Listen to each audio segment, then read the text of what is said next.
Am I on? Yeah. Great. Okay. Welcome, everyone. How's everyone doing tonight? Good. Excellent. I'm glad you could all make it here. Let me start with the story.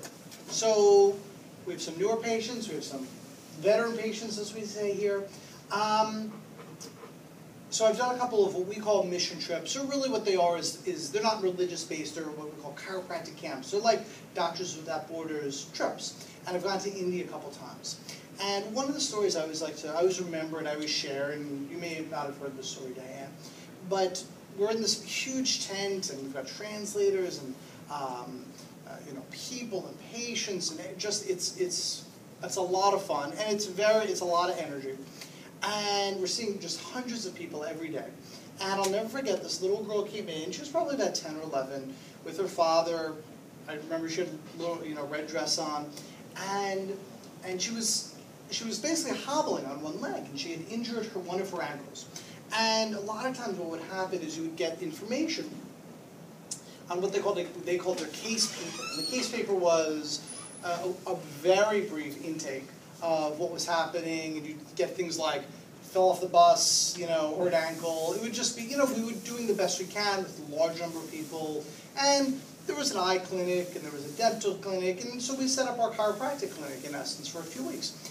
And this little girl came in, and what I really remember and what sticks out to me is not only was she in pain, and not only was she sort of hobbling, but the dad was sort of like mad at her. He was sort of, you could tell he just wasn't happy. He was sort of dragging her along, and he must have heard something, or they saw the advertisement, because they really put it out to the community. And I adjusted her, I did adjust her ankle, and she hopped up off the table, and she just takes off, like from this side of the office to the other. She just starts running. And in the midst of kind of all this craziness and all this really great stuff, I kind of stopped for a second, and I said, come back. So I brought her back. I brought over the translator, and I brought over the father. And I said, wait a minute. I said, I just want to be clear about what just happened. I said, she hobbled in. She was crying. She was upset. The dad was mad. And you know how kids are. It's like, it was a second later. She didn't even think about it. She got up, and she just started running. And I said, did this actually happen? Because it was, we're working a lot of hours. And they said, yeah, this is what happened. She said her foot feels fine, and she went off. And the reason I always remember that one of those stories, and there's a lot of great stories from a lot of the different camps we've done and we've gone to, is that we never know how seemingly a little thing can have such an impact on someone's life, right? So imagine that we didn't connect. Imagine maybe her ankle didn't get better. It got worse. She's not happy. The dad's not happy. I mean, we just take these pieces of our lives, and we transfer them, and we take a look, and we extrapolate them, and we really never know how big of an impact we can have. So tonight is about taking that impact and making changes for ourselves, and then taking that into the community as well. And tonight we're going to talk about what we call time, frequency, and intensity as well. It's kind of a big cornerstone for a lot of the work we're doing here. So let's, for a minute, just pretend we're not in a chiropractic office. Let's for a minute pretend you're at home, or even better, you're at a family gathering. So you're just with friends, or you're with family, okay? So I'm going to ask you a question. So pretend, again, you're with family, you're not in a chiropractic or any kind of healthcare center. So the question is, how do we usually judge our health? No temperature. How do you look? How you look? Okay. I don't really judge my health until something is bothering me. Exactly. So we don't tend to think about our health, if I'm correct. What you're saying, Sue, is we tend usually not to think about our health if we don't feel anything. Would that be correct, right? Mm-hmm. Was that what you meant by temperature? Yes. Yeah. So if we, in essence, if we feel fine, we think everything's okay. Mm-hmm. Right? Mm-hmm. Okay. And one of the things I'll use sometimes, and I'll kind of weave through the conversations, is I'll say that healing does not necessarily correlate or connect to feeling, right? Just because we're feeling good or bad doesn't mean we're healing good or bad. They don't connect. So why is this, and why is this a problem? Number one, in our body, our nervous system, of all the nerves in our body, so these nerves go everywhere, from our our fingertips, to our toes, to our heart, our lungs, our kidney, our liver, right? And of all of these nerves, most of them are what we call functional. They make our body work.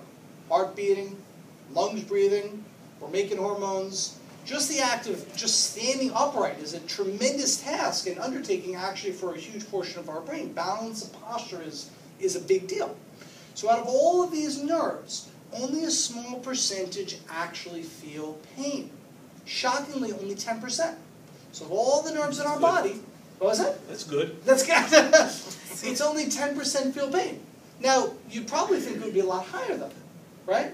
What does that mean, or what impact does that have for our body? Also, so remember, only 10% of our nerves, of our body, in essence, really feels pain. So what does that mean for our health? And especially as that first piece, as we said, we tend to judge our health, and this is okay, this is just how most of us have been raised.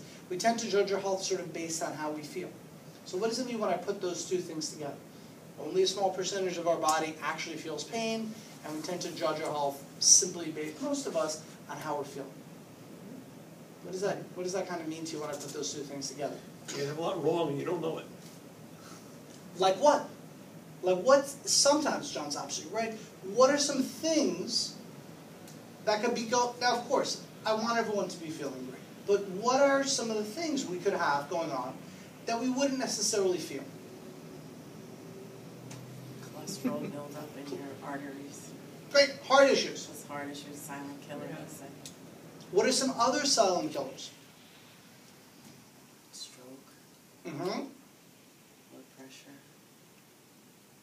It's another big one. It's up there with heart disease.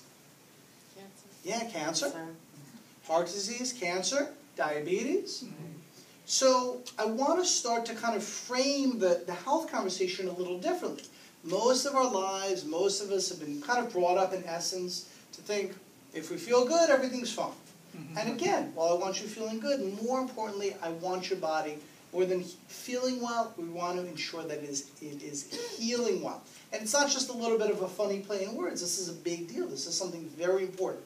And why is that true? Well, the reason is because, unfortunately, we spend a lot of money in our country on health, and unfortunately, this is very generous. I mean, wildly generous. Studies show that the U.S. ranks 12th out of 13th in health, infant mortality, life expectancy, low birth weight, and I've seen, this says the U.S. is 15th out of 25th in industrialized nations. This is in terms of overall health. Now, the slide before this talks about how we spend more than double per person the amount of money on health care. I've seen this as low as, I mean, in the 20s, some things put us at dead last. Yes. So what's happening is, dead last in a lot of these things, and we would think, and I would think, well, wait a minute, Doc, we're spending all this money, we're a great country, of course, and we got all this good stuff. Why, unfortunately, are we ranked so poorly in terms of health outcomes, low birth weight? This caught some attention years ago when they were sort of joking. There was a lot going around, and they were joking that you could go to, I forget, it was Cuba, or there was like a whole list of countries where you could statistically go and have a healthier baby. Like you had a better chance of having, and countries you wouldn't necessarily think that would happen, basically. So that's where this kind of started to catch on. So, unfortunately, what we're doing is not working. We can see that. What we're doing is, unfortunately, not getting us healthier each year. So what is the problem? Now, we can dig into a lot of things, and we can look at other countries, and we can say it's this diet, or it's this thing, but I'm going to really hit on one big, big piece. And what I find is, especially with these other, what they kind of call the industrialized nations, Europe, Asian countries, it's not that they don't have a lot of the same things, right? They can have diagnosis like MRIs and X-rays and CT scans. They have all, in essence, really a lot of the same things that we do, and they have a lot of the same diagnostic testing. But the question is, when it comes to their health and when it comes to that information, what are they doing differently, and what are they doing for the treatment of whatever that problem is? Let me throw a number at you. So, in America, we make up roughly 4% of the world's population. So of all the people in the entire world, only about 4% live in the United States of America. Kind of small. Yet, take a guess at what percentage of all the drugs in the world we consume. 70%. That's high. That's awesome, Duff. And when I say drugs, I don't mean illicit drugs. I mean prescribed medications. Not 70, but it's pretty high. Because we focus on, after you get sick, use the drugs to get healthy, versus the other countries, they base it on preventive medicine. They have exercise programs in their health, and they promote staying healthy and staying well, instead of, oh, you're sick, now we have to make you healthy. Diane's right. Take a wild guess though at that number. I'm going to tell you, it's 50%. Oh, So let me go back to that, just because it's such a shocking number. I have 50% higher. Oh, no. So, again, we're only 4% of all the people in the world, yet we consume about 50% of all the world's medications. Is there something wrong with us as Americans genetically? There's something wrong. Yeah, where we need all these drugs? Of course not. There's something. But there's something wrong with, in essence, the system. Now, I'm not here to say, don't take drugs, don't take your medicines, don't stop these things. But in essence, what I am here tonight to talk to you about is how we look at basically treatment, how we treat illness and disease, and the bigger piece is how do we start to look at this health picture differently. So how are things different? How can they be different? And especially, how is chiropractic different? I wrote this out for you. So chiropractic is not here for neck or back pain. I want you to feel better. But the highest piece and the most important piece is chiropractic ensures the optimal integrity and function of your nervous system for the restoration and maintenance of health. Let me say that again. Chiropractic is designed to ensure the optimal integrity and function of your nerve system for the restoration and maintenance of health. So, what does that mean and how does that connect? You see, again, as Diane had kind of started to point out, most of what we do and the vast majority of the money we spend on quote-unquote healthcare is designed to treat something, well, it's designed to treat what we call like symptoms. Not because.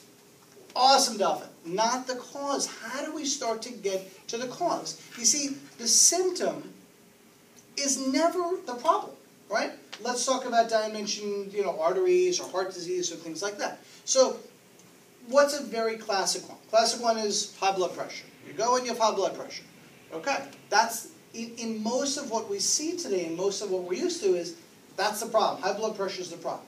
We're going to take a drug. We're going to lower the blood pressure. And I'm not saying in cases we don't need to do that, especially as a temporary stopgap. But as a long-term approach, what's really the problem? It's your diet. Yeah, you might be overweight, you might not have exercised in months or years, diet, you may not be getting adjusted, so therefore your nervous system is not functioning properly, might be smoking. Lifestyle. Yes, I want you to take a step back and start to say, hey, what is the cause of the problem? What is the real cause? The other one, high cholesterol. I mean, actually, I printed up some articles I was going to read off today. I didn't, but I think it's very well known now that there's a lot of controversy surrounding cholesterol. And now they're saying, well, now the FDA reversed their decision just this year. And they said, well, now you can have eggs. Eggs are good for you, right? Remember years it was like, don't eat eggs, it was bad. Cholesterol's okay. Our body makes most of the cholesterol we need. Cholesterol is a vital building block, in essence, for materials, for cells, for our brain. And a lot of the classic cholesterol-lowering medications, what are known as statins, carry very serious and kind of strange side effects. You probably have known people who've been on it. Strange pains, other issues. They've even been linked to some of the heart disease and other problems. A lot of the classic stuff they thought was all sort of good, unfortunately now we're finding out is not the right solution. So I want to take a step back and I want you always thinking about how do we get our bodies to function better? How do we start to look at this picture and say, okay, and again, it's not that we don't need to, maybe for a short term, okay, we do need to take some blood pressure meds for a short term, but what's the long-term solution? How do we always start to think about what is the cause? What's the cause of the problem? And really, how do we create a solution? How do we create a long-lasting solution as well? So what's different about chiropractic? I talked about the optimal integrity and health of your nervous system. You see, chiropractic is actually totally different. Chiropractic isn't concerned about treating disease. Chiropractic is designed to help your body to function better, to raise up your body to work better. Whether it's your immune system, whether it's your cardiovascular system. We just had a woman in I was talking with, and she said, could this have any impact on my digestion? And I said, absolutely. I said, the nerves in your mid-back or mid-thoracic, those tend to connect a lot of times to that mid-thoracic. Well, they don't tend to. They are connected to that mid-back, and there's a lot of digestive issues. And if someone has a subluxation going, let's say, to their digestive system, is their digestive system going to work at 100%? No. No way. It's going to work at 70, 80, 60%. So by getting it adjusted, it's going to allow for your body, your nervous system to function, to heal itself, to function. Our bodies were designed to be healthy. All right. Our bodies are designed to be healthy. It's kind of, and we tend to forget about that stuff. You know, again, talking about the meds, it's not that they're all bad, but if you remember years ago, when they would come up with new medications, things like penicillin and other things, they were designed to basically short-term cure, be done with it. Now, if you notice, everything are these sort of lifestyle drugs, like the blood pressure, like the statins, everything else, where in essence they really want you, hopefully, on these things for life. They're looking to make money. They're drug companies, and their bottom line, they're not inherently bad. Business. But they're business, and they want to make money. Sure. And I'm not necessarily endorsing, but if you ever watch the comedian Bill Maher, he talks about how, there's no money, really there's not a lot of money in being healthy, and there's not a lot of money when you're sick. But where the money is when you're you're kind of sick, basically. Right. That's where all the money is. And this isn't necessarily a money thing, but what I want you guys to do is, my ultimate goal and hope and prayer for everyone is that you're healthy, is that you feel good, is that you're functioning and you're playing with your kids. And as we're getting older, and we have so many patients, they get healthier and stronger. We just had a guy in who, years earlier would have been in a very different state and is now doing just incredible stuff at the gym. And, and I think he just turned 65. So as we get older, we can get healthier and stronger and better. How do we support this system? How do we support your system?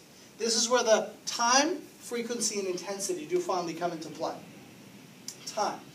Time is the key. And when I start to talk about time, I really want to get into the big piece. In essence, if we were to look at something or anything that is good for our body. So if I said, I said, John, jokingly, I said, how many more years do you plan on brushing your teeth?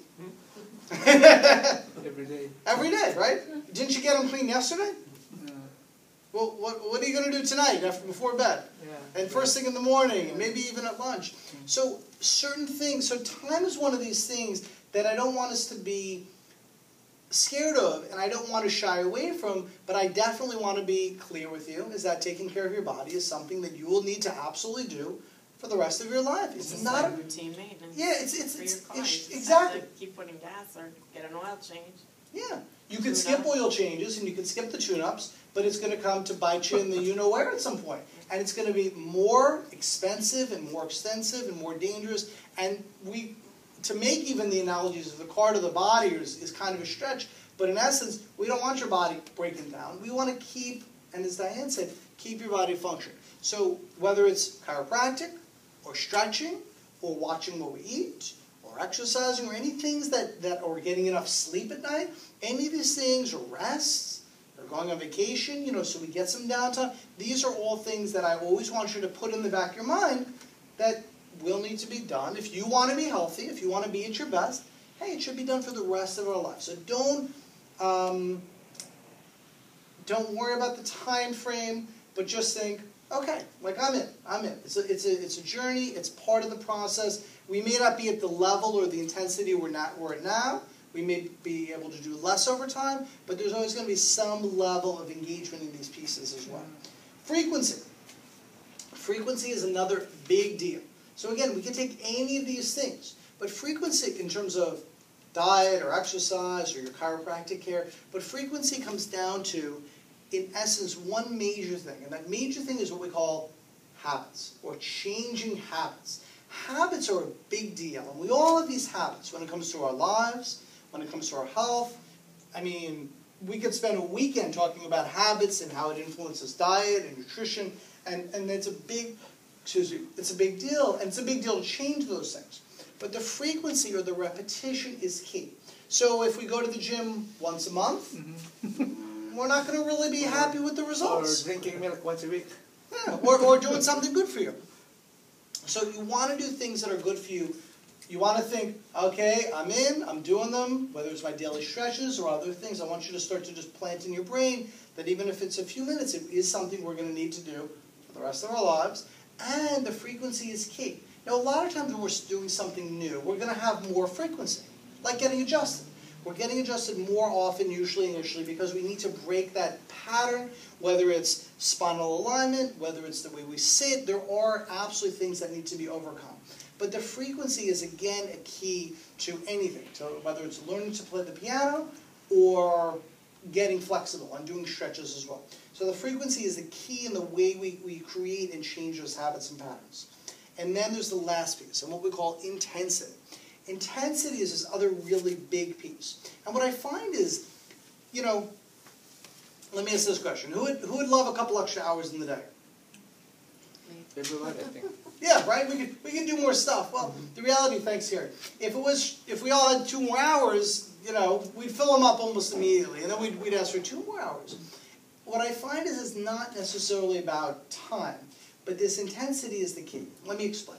So months back, I was going to the gym by myself last year, and I would go, and I would do certain things. I mean, I've been in healthcare for many years. I know what to do, in essence. But I found my intensity would be up or down depending on maybe how I felt, or I might need to leave a little bit early one day, or I might have shown up a little late. So my intensity was really wavering. And my results were not that great. And I was going every day. And what I found is, personally, I started working out with a different group of people that it's a class. And this doesn't have to be your thing, but I just use it as an example.